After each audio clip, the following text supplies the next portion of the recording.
8 de la mañana con 32 minutos y avanzamos con más información. Nos da muchísimo gusto presentar como cada semana a Juan Carlos Herrera, él es asesor financiero. Bienvenido, Juan Carlos, ¿cómo estás? Muy buen día, Andrea, muchas gracias, un placer. Juan Carlos, día, bienvenido. Katia. Muchísimas gracias, un placer. Gracias por estar con nosotros esta mañana con un tema que seguro a usted le va a interesar porque estamos cerca de las compras navideñas y se nos viene que el Buen Fin, Black Friday, así que tenga mucho cuidado con el uso de tarjetas de crédito, Juan Carlos. Correcto, un tema muy relevante que vamos a hablar el día de hoy del uso correcto de la tarjeta de crédito.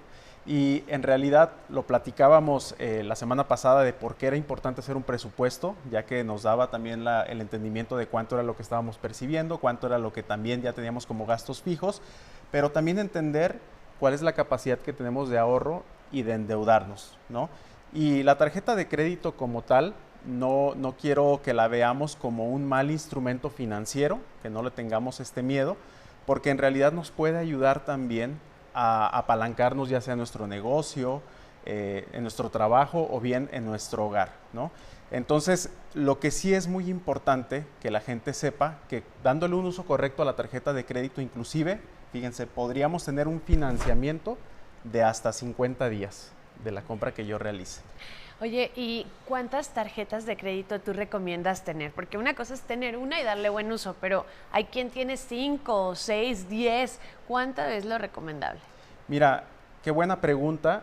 Yo recomiendo que tengamos pocas tarjetas, o sea, pocas tarjetas me refiero 2 o 3 tarjetas, cuando mucho. ¿Por qué?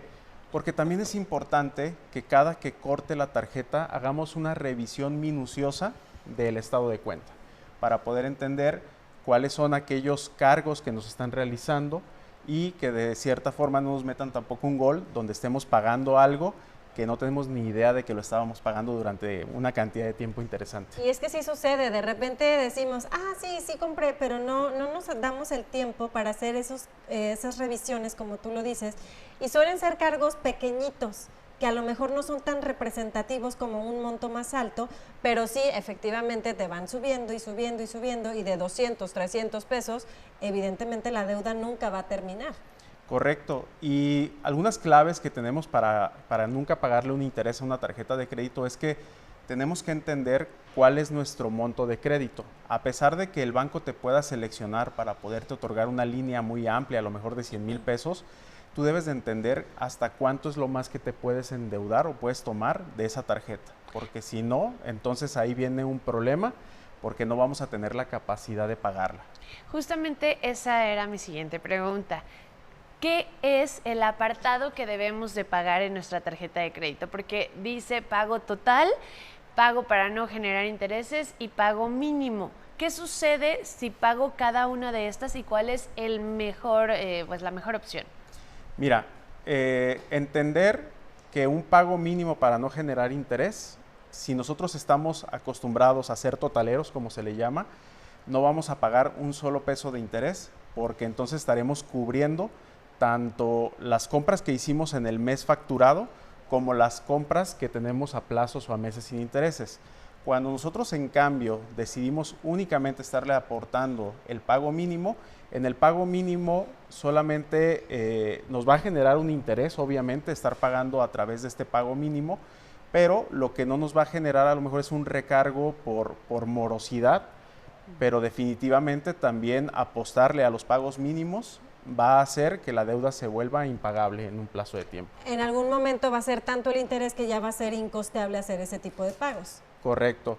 Incluso algo importante que también debemos de tener muy en cuenta es cuándo es nuestra fecha de corte y cuándo es el límite de pago que nosotros tenemos para poder pagar la tarjeta, porque los bancos son muy puntuales. Si a nosotros se nos olvida, se nos pasa, nos equivocamos y demás, el banco no te va a hacer una excepción, sino que te va a cobrar los intereses correspondientes por ese olvido que tuviste. Oye, Juan Carlos, y también algo importante que me gustaría que tú nos expliques un poco más a detalle es que así como hay tarjetas bancarias, hay tarjetas de crédito departamentales.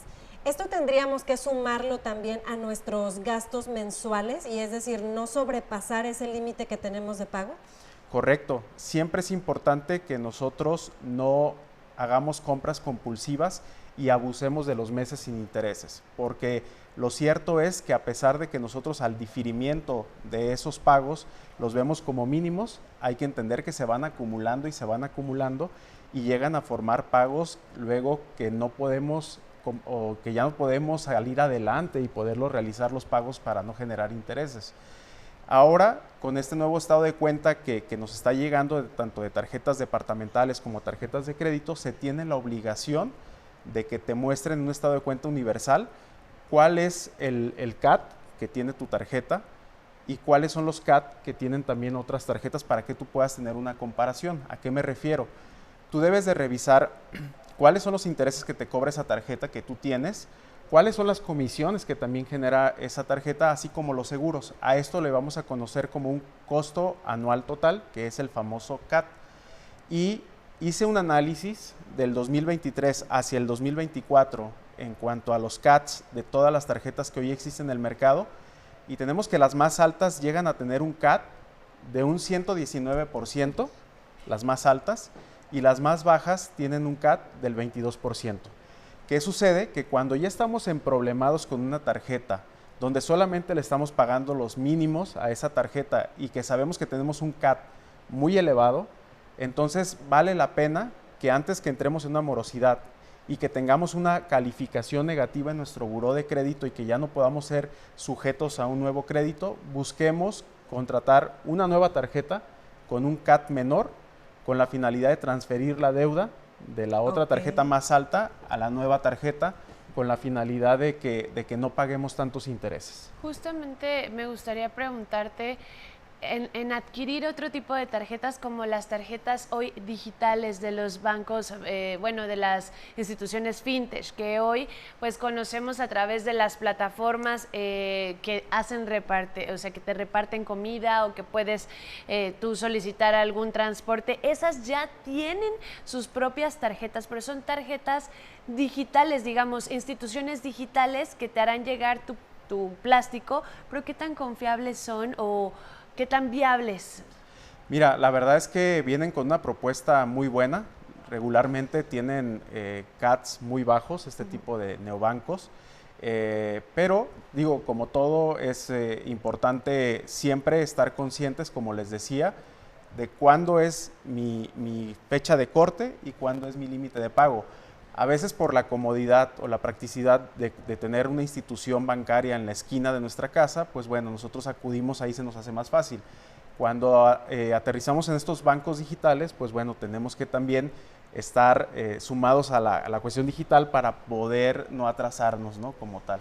Oye, Juan Carlos, ¿qué pasa con las personas que caen en buró de crédito por algún atraso? ¿Sí hay forma de que puedan limpiar ese buró? Mira, hay atrasos que comprenden hasta los 60 días, hay otros que, bueno, van comprendiendo más morosidades y en realidad todos estamos dentro de buró de crédito. Lo que nos califica es que también hemos sido pagadores puntuales o si hemos llegado a tener ciertos atrasos. Evidentemente, si tú decides pagar un atraso y lo haces con una quita, a pesar de que después de 5 años puede que se borre esa situación, ese mismo banco con el que ya tuviste ese atraso, probablemente ya no vuelvas a ser sujeto con ese mismo banco. A lo mejor para otra institución financiera sí, pero ese mismo banco ya no sería sujeto. Oye, ¿y qué pasa, Juan Carlos, con los bancos que en su tarjeta de crédito te dan la posibilidad de sacar dinero en efectivo de los cajeros? ¿Sí conviene hacer esto o definitivamente el buen uso de la tarjeta sería pagar con ella? Mira, es una interesante pregunta porque ahí entonces define cuál es la tarjeta ideal para mí. Entonces vamos a entender que en el mercado las tarjetas ofrecen diferentes beneficios. Una de algunas tarjetas a quien le interesa a lo mejor sacar, como tú bien dices, efectivo, pues bueno, tendrías que buscar una tarjeta que precisamente no tenga una comisión alta por disposición de efectivo, ¿no? Hay otras tarjetas que quizá te dan mucho el tema de meses sin intereses. Otras, por ejemplo, te acumulan puntos para que eso los puedas hacer válidos o canjeables por artículos o por algunas otras cosas. Hay otras tarjetas que premian más para la gente que quiere viajar, los aviones, vuelos gratis, inclusive para los artistas o eventos especiales que tengas la oportunidad de estar comprando. Entonces, lo primero que te diría es, ¿cuál es tu perfil? Para que entonces veas o analices qué banco es el que más te conviene. Si tú eres una persona totalera, entonces busca una tarjeta que no te cobre anualidad, ¿sí? Okay. Y si en cambio a lo mejor eres una persona que de repente pagas el total, pero también de repente los mínimos, pues bueno, una tarjeta que aunque te cobre una anualidad, pero que tenga un CAT más bajo, pues es la que te puede convenir. Esa es la ideal. Oye, también nos llega un mensaje en donde nos preguntaban que ¿qué sucede cuando ya estás calificado como malo en buró de crédito y entonces se acercan algunas instituciones a negociar tu deuda? ¿Son reales? O sea, ¿realmente se puede negociar con ellos o puede llegar a ser un fraude? Mira, aquí los bancos generalmente tienen un seguro que en caso de que una persona incumpla, pues bueno, entra un seguro a cubrir esta parte. Pero no quiere decir que con esto ya el banco va a decir, bueno, pues ya no me debes, ¿no? Finalmente, muchas veces este tipo de deudas se negocian a través de despachos, los cuales se encargan de realizar una cobranza que se le llama extrajudicial. Entonces sí llega a ser seguro.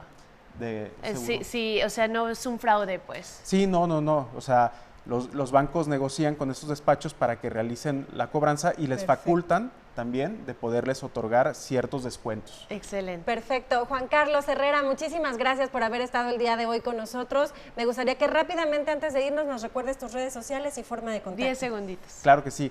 En Facebook y en Instagram como JC Herrera Finanzas y pues bueno, mi teléfono es el 3312 47 44 43. Gracias, Juan Carlos. Nos vamos a la pausa.